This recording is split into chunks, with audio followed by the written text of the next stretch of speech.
¿Cuál es el primer y el más grande mandamiento? Esta pregunta se la hizo un hombre muy religioso de la época, un fariseo, a Jesús.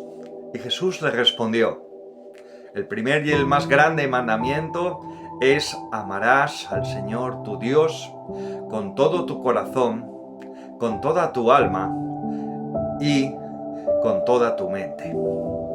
Él hacía referencia a un versículo de Deuteronomio 6:5. En este versículo se nos habla que había que amar a Dios. ¿Qué significa amar a Dios? En la Biblia, en el idioma griego en el cual fue escrito el Nuevo Testamento, el amor era una palabra que se utilizaba de 4 formas distintas. Estaba el amor eros, el amor erótico que todos conocemos, el amor fileo, el amor que tú das a tus compañeros, a tus amigos, a aquellos que tienes afinidad, el amor estorge, que es el amor familiar, el amor que viene dado por aquellos que tienes un vínculo genético con ellos, y luego estaba el amor ágape.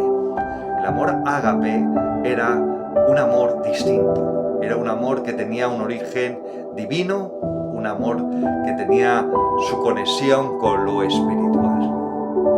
Cuando la Biblia habla de el amor ágape, habla del amor de Dios. Por eso dice que Dios es amor. ¿Y qué tipo de amor está hablando la Biblia? En Juan 3:16 dice que de tal manera amó Dios al mundo que dio a su Hijo unigénito para que todo aquel que en él crea no se pierda, sino que tenga vida eterna. Ágape significa que es un amor que no depende de la respuesta de la persona a la que tú amas.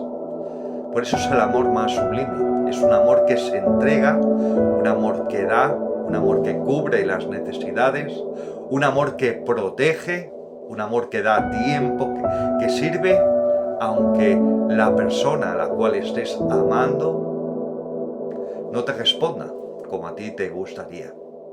Ese es el amor que Dios tiene por nosotros y le respondimos crucificándolo en la cruz.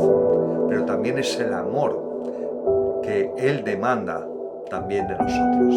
Un amor que por causa del objeto amado es capaz de sacrificarse, negarse a sí mismo y abstenerse de cosas que humanamente hablando serían deseables y atractivas, pero que chocan con los principios y con los valores de Dios.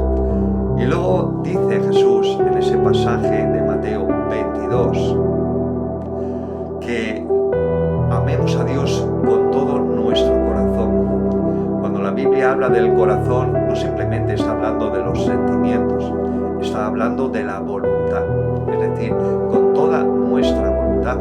Tú no puedes tener una voluntad dividida y amar a Dios o decir que le amas. Tu voluntad tiene que alienarse con la voluntad de Dios. Así que en este año 2025 busca que tu voluntad se aliene con la voluntad de Dios. Por supuesto, el camino de los 1000 pasos empieza con un paso, pero tú sabes en qué áreas en concreto en tu vida necesita alienarse más con la voluntad de Dios.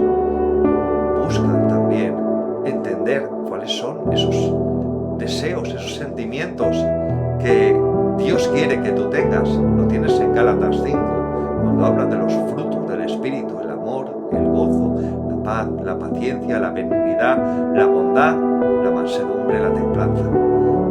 Busca crecer en cada uno de ellos. Ora que el Señor te ayude a crecer en amor, en paciencia, en bondad.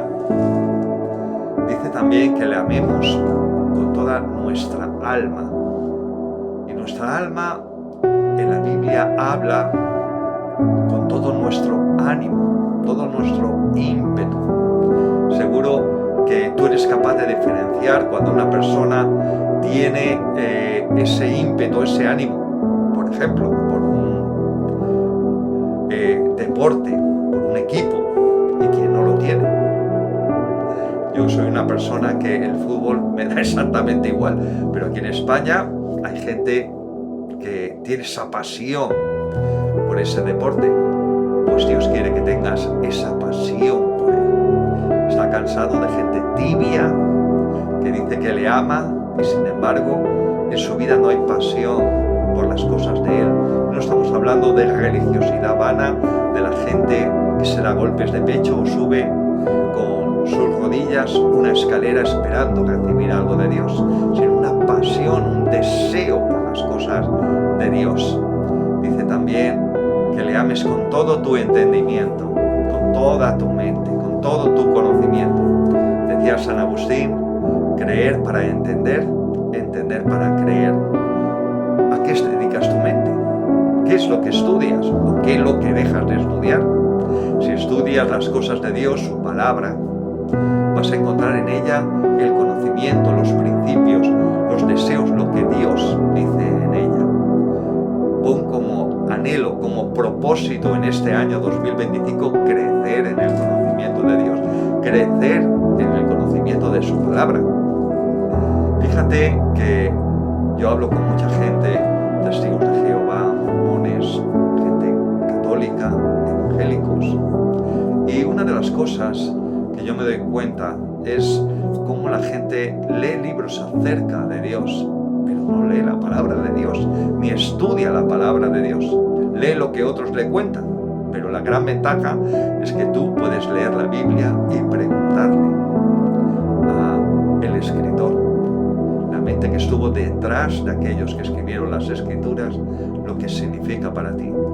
Y el gran problema no es lo que no vas a entender, sino las cosas que sí vas a entender.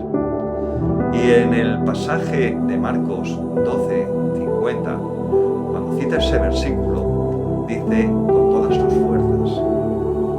¿Qué fuerzas está hablando? Es algo más que voluntad, algo más que ánimo. La palabra que se utiliza en el hebreo, en Deuteronomio 6:5, donde originalmente se dicen estas palabras, meot, es una palabra que significa no solamente intensidad, no solamente cantidad, sino también totalidad, integridad. Es decir, que le ames con tu todo, no solamente con tu vida, no solamente tu entendimiento, tus sentimientos, tu voluntad, con tu totalidad. Ese es un trabajo para toda la vida, pero este 2025 vamos a crecer en ello, vamos a crecer un poquito más. Así que yo empecé a hacerlo hace años. Este año 2025 voy a cumplir 40 años desde que le entregué mi corazón a Cristo con 16. Ya sabes que tengo 56, aunque me veas así joven y guapo. Pero estos 40 años han sido los 40 años mejores de mi vida. Quiero crecer en más, quiero amarle más y quiero servirle más. Y me encantaría que tú también